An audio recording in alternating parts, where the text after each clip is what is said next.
Mirë mëngjes dhe mirë se erdhi në një episod të ri të podcastit e drejta e emigracionit.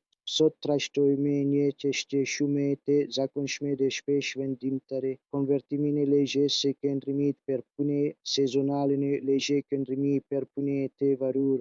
Ky është një hap thelbësor për shumë punëtorë të huaj, sepse nga zbatimi I saktë I procedurës varet qëndrueshmëria e qëndrimit të tyre në Itali dhe vazhdimësia e rrugës së tyre profesionale. Rasti ku marrim si pikënisje është shkërtuar nga Gjykata Administrative Rajonale e Kalabrisë, seksioni I Reggio Calabrias, në një vendim të publikuar me Wambushat nëntor 2025 në procedurën e regjistruar me numër 3 të vitit 2025.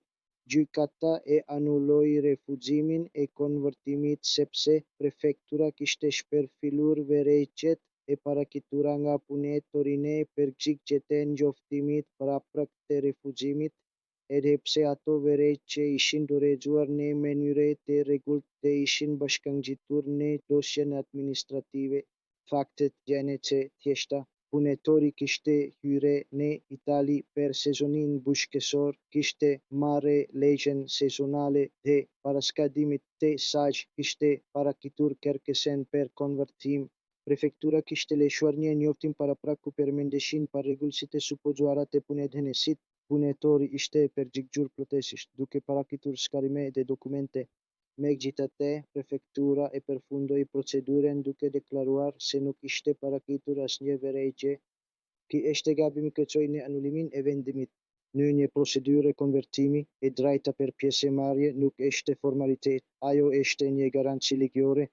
Në një database e ligjit ose kopjatë të vitit 1990 I detyron autoritetet të shkërtojnë vërejtjet e personit të interesuar dhe të motivojnë vendimin përfundimtar, edhe mbi bazën e atyre vërejtjeve.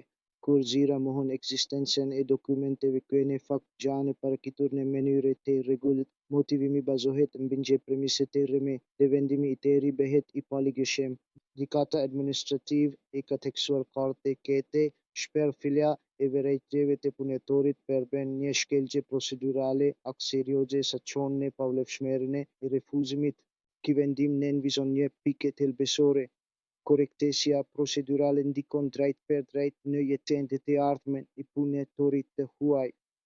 Nëse vërejtjet shpërfillen, punëtori humbet mundësinë për ta paraqitur elemente vendimtare dhe konvertimi mund të refuzohet padrejtësisht. Kontrolli gjykesor ndërhin pikërisht për të rivendosur ekuilibrin dhe për të riafirmuar se procedura administrative nuk mund të zbrazet nga përmbajtja e saj. Me këtë përfundojmë episodin e sotëm. Faleminderit që na dëgjuat. Mirupafshim.